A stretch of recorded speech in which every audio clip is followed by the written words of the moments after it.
Tonight is the eve of the Feast of the Ascension, 39 days after Easter Sunday.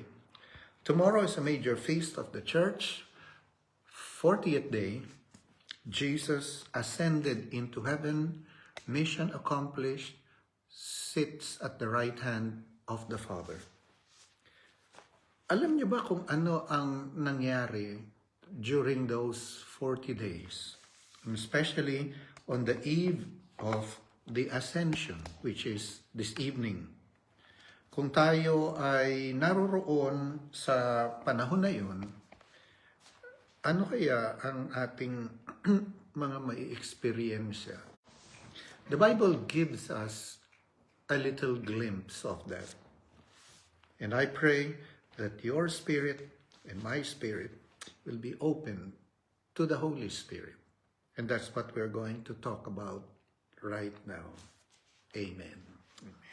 Welcome to the communities of St. Paul, and thank God for another opportunity to be able to share to each and every one of you from the living Word of God.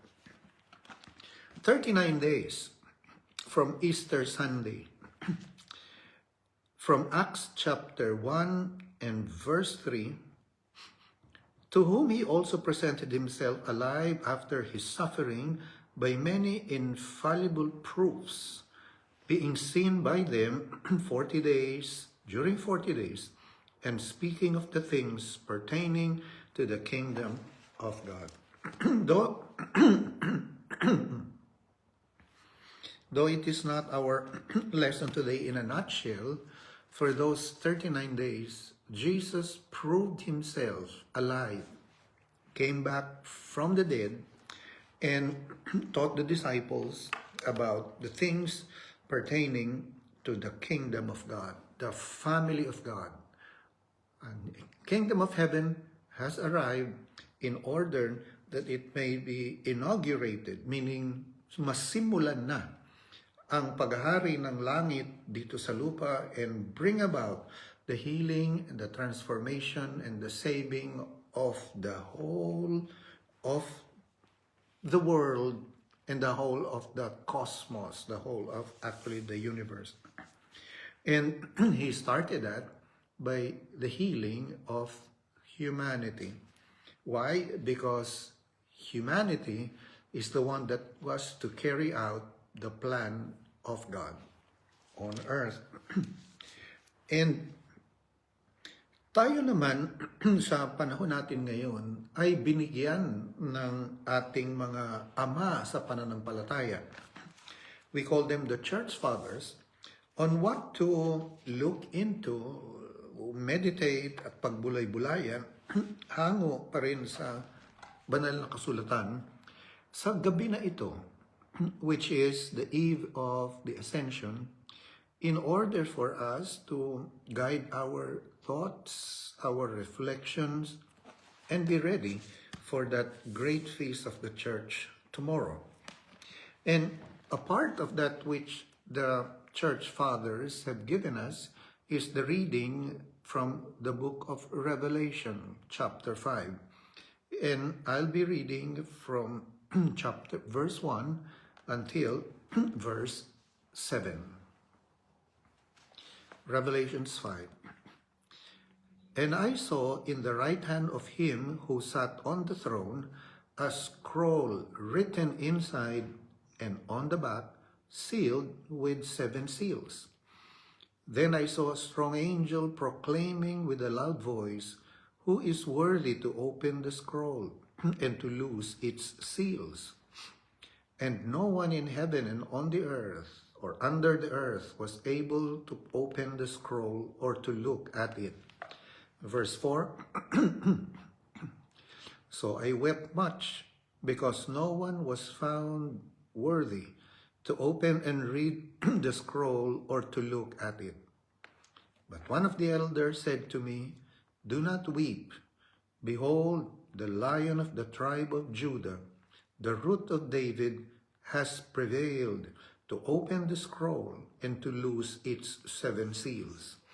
And I looked, and behold, in the midst of the throne and of the 4 living creatures, And in the midst of the elders stood a lamb, as though it had been slain, having 7 horns and 7 eyes, which are the 7 spirits of God, sent out into all the earth. Then he came and took the scroll out of the right hand of him who sat on the throne. The church fathers gave us this reflection, this portion of the sacred scriptures to meditate upon this evening. Because from tonight onwards, may we be able to see here, because God's plan is going to be carried out through this. It's in here. Let's see. So this is a throne or a scene in heaven. First of all, let's look at some salient points here. Verse 1, and I saw, this is John the beloved, and I saw in the right hand of him who sat on the throne a scroll written inside and on the back, sealed with 7 seals. Anong ibig sabihin nun? Scroll. Scroll ay, ito ay parang papel, dokumento, ang sabi doon, sealed with 7 seals. Ang ibig sabihin, wala talagang makakapagbukas nito. Now, imagine with me, may dumating sa iyong sulat. Tapos, ang nakalagay doon ay, ang magbubukas lamang nito ay si ganito. Kunyari ay pangalan ng tatay mo. So, marami kayo doon, lahat ng kamag-anak nyo nandun, pero naka-specify doon, ang sulat na ito ay para lamang sa tatay mo. So, hindi yun bubuksan ng kahit na sino, hindi iyon karapat-dapat na buksan ng kahit na sino kung hindi ang tatay mo lang. Right. Then, how about kung may dumating na sulat at ang nakalagay, ang maaari lamang magbukas nito ay yung karapat-dapat na hindi nagkamali o absolutely righteous. Only that can open this letter. Ayan. So, humirap na. Who is capable? Look at this. It says, the scroll. The scroll, as I mentioned, is like a papyrus, is like a document. Lalo na nung unang panahon, up to the medieval ages, yun, nakakakita kayo nung scroll, no, ginagano. Tapos, binabasa yun sa mga tao. That is the will of the Most High. During, kung ito ay empire or subjects of the empire, di ba? Minsan yan, kung naaalala nyo yung mga sine noon, sinasabi, hear ye, listen to the word of the king, di ba? Parang ganon. In modern day, equivalent, it could be compared to something like an architect na meron siyang plano. Nakita niyo maski sa mga architectural students ay madalas meron silang dalang yung tubo na hard tube. Tapos minsan dala-dala nila yun. Ang nakapasok doon ay plano. Alam niyo yun? Okay. So, ihalintulad natin ito na itong scroll na ito nandun sa langit galing sa pinakamataas sa Diyos Ama at naririto ang plano. Remember, at this time the world has fallen. Mayroong mga nakasingit sa mundo na kaaway ng Diyos na sinisira ang sanlibutan magmula pa nung Garden of Eden, di ba? patuloy na lumalaganap ang kasamaan sa buong mundo. And this is the secret plan. Ang nandoon. The plan of God to bring healing, transformation, restoration of the world. Pero nakalagay doon, ito'y may 7 seals. Yung seal, kung nakakita niyo yun, the olden times, merong wax, tapos sineselyuhan yun ng singsing ng hari. Nang ibig sabihin nun, yun lamang taong karapat-dapat ang pwedeng magbukas nun. Pag may nagbukas nung iba, kamatayan ang kapalit. Amen. So, ito, ang sabi dito, 7 seals, nang ibig sabihin, ito'y talagang hindi maaaring buksan ng kahit na sino. Verse 2, Then I saw a strong angel proclaiming with a loud voice. Yan, pinoproklama ng anghel. Who is worthy to open the scroll and to loose its seals? Sino ang maaaring magbukas ng plano ng Diyos at to break the seals at ipatupad ang plano na yan? Amen. Then verse 3, And no one in heaven or on the earth or under the earth was able to open the scroll or to look at it. Walang karapat-dapat. Not Adam and Eve. They failed, right?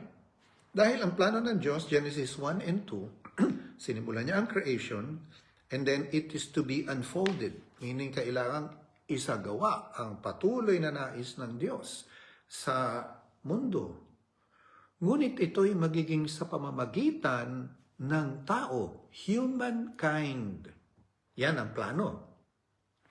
And this human has to be obedient perfectly to the will of the author of the plan.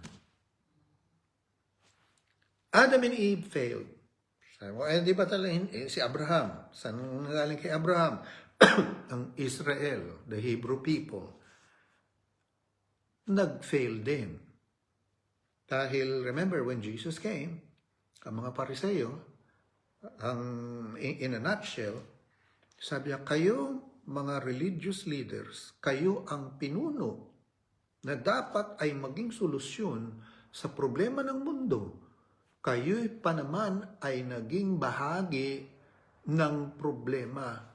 Imbis na kayo ang nagpapatupad ng solusyon sa sanlibutan at ang pagpapalawig, pag-implement ng aking plano, kayo'y naging bahagi ng kadiliman. Remember that Jesus was always confronting the Pharisees, the religious leaders. So not Adam and Eve, not Hebrew people, not Israel of the scriptures. Wala. Sabi dito, wala. So, ano mangyayari nun? Tapos ba ang plano ng Diyos? Dahil wala nga makapagbukas. Ibig sabihin, walang makakapagpatupad ng kanyang scroll. Yung scroll na yon ay ang solusyon sa kalalagayan ng mundo na originally, God made it perfect, but now, patuloy na kumakalat ang kasamaan. Verse 4, So I wept much because no one was found worthy to open and read the scroll or to look at it. So, wala. None. Verse 5, But one of the elders said to me, ayun, ito na ang buhay. Ito na ang hope. Sabi na isa sa mga matatanda, you remember the 24 elders around the throne, Do not weep. Huwag kang manangis. Dahil, true, nag-fail ang unang mga tao. Nag-fail ang unang bayan niya na siyang magsasagawa sana ng plano ng Diyos. So, paano yun? Wala na ba? Sabi ng elder, huwag kang manangis. Behold, pagmasdan mo, the Lion of the tribe of Judah, the root of David, has prevailed. This is the God who became man. This is Jesus. Amen. Amen. Has prevailed to open the scroll and to loose its 7 seals. Naririto ang siyang makakapagpatupad ng plano ng Diyos. A perfect human that is perfectly submitted to the will of God to carry out the plan of God for the restoration. Dahil lumiliko na, naligaw na, napakalayo na ng mundo sa original plan ng Diyos. Ang magbabalik ng plano na yan ayon sa nais ng Diyos, ang Panginoong Hesukristo, perfect human. Remember, it's not God who's going to do it. It has to be humans. Remember, it's not angels that are going to carry it out. It has to be humans. Kaya nga lang, as we have mentioned, lahat ng mga nauna ay patuloy na nagkamali. They failed, fell short. But there's one. But look at this. The lion of the tribe of Judah, siya ang nagtagumpay. Meaning absolute victory. That's what the lion is symbolized by. Right? Lion is authority. Symbolic. Sabi nga, the king of the jungle. Yung leon. Sabi dito, pagmasdan mo, the lion. And then, verse 6. And I look at this because this is important. Meron narinig, behold. Sabi, look, the lion. Verse 6, and I looked, and behold, in the midst of the throne, and of the 4 living creatures, and in the midst of the elders, stood not the lion, stood a lamb, as though it had been slain, having 7 horns and 7 eyes, which are the 7 spirits of God sent out into all the earth. Behold the lion, but I saw the lamb. Amen. The sacrificial lamb. So, ang pagpapatupad ng panalo ng Diyos, it's not by might nor by power, but it's by the sacrificial sacrifice of the Lamb. Amen. Amen. At mula noon, verse 7, then he came, the Lamb, and took the scroll out of the right hand of him who sat on the throne, as if saying, I'm going to implement your plan. Behold the lion, but gaze at the lamb. Tagalog, iba yung tinitignan, iba yung tinititigan. I think you can follow along. Right? What we see is the victory of the lion. But to implement that, we see the lamb. Ang kapangyarihan at ang tagumpay ng Panginoong Hesukristo hindi makukuha sa kamay na bakal. Hindi mapapa-implement na kung ayaw mong sumunod, bahala ka dyan, sasagasaan kita. Hindi makukuha sa pagbabagsak ng bomba. Hindi pagkukuha sa pagtatanggal o pag-i-eliminate ng iyong mga kaaway. Pero sa pamamagitan ng alin? By the unconditional love of God. The way of the Lamb, He washed the disciples' feet. Right? Nung sila'y nag-aaway, remember Huwebes Santo, nag-aaway. Ang sabi ng Panginoon, tigil muna ang Eucharist at siya'y kumuha ng towel and then he washed the disciples' feet. Sa kabila ng sigalot, siya ay nagpaalipin. Amen. And that's how he destroyed the works of the devil. Sabi niya, pagkatapos nun, hindi niya maintindihan sa ngayon ang aking ginagawa. Ngunit maiintindihan ninyo ito after a time when the Holy Spirit comes. At gagawin din ninyo ito sa iba. Amen. Are you seeing that? That's why he said also, a new commandment I give to you, love one another as I have loved you. Amen. So, paano pag-i-implement ng plano? Itinuro niya 40 days. The kingdom of God has prevailed. He ascended into heaven, left the plan that the church has now to implement throughout the whole world. The lion, but saw the lamb. And from that time on, it has been like that. But the church still has to understand it. Because obviously, the plan is not yet finished. Bagkus ang nakikita natin ay ang bayan ng Diyos, if we will be honest, sa maraming paraan ay nagiging bahagi ng suliranin imbis na solusyon. Are we doing it as like the lion? Yes, the lion has won. Anong ating tinitingnan? Yes, the lion perhaps, pero ano ang ating tinititigan? Is it the lamb? Sermon on the Mount, turn the other cheek. Sermon on the Mount, you have heard this, but I'm telling this to you. You have heard, sabi pa ng Panginoon doon, an eye for an eye, a tooth for a tooth. But I am telling you right now, don't resist those who despitefully use you. Pray for those who despitefully use you.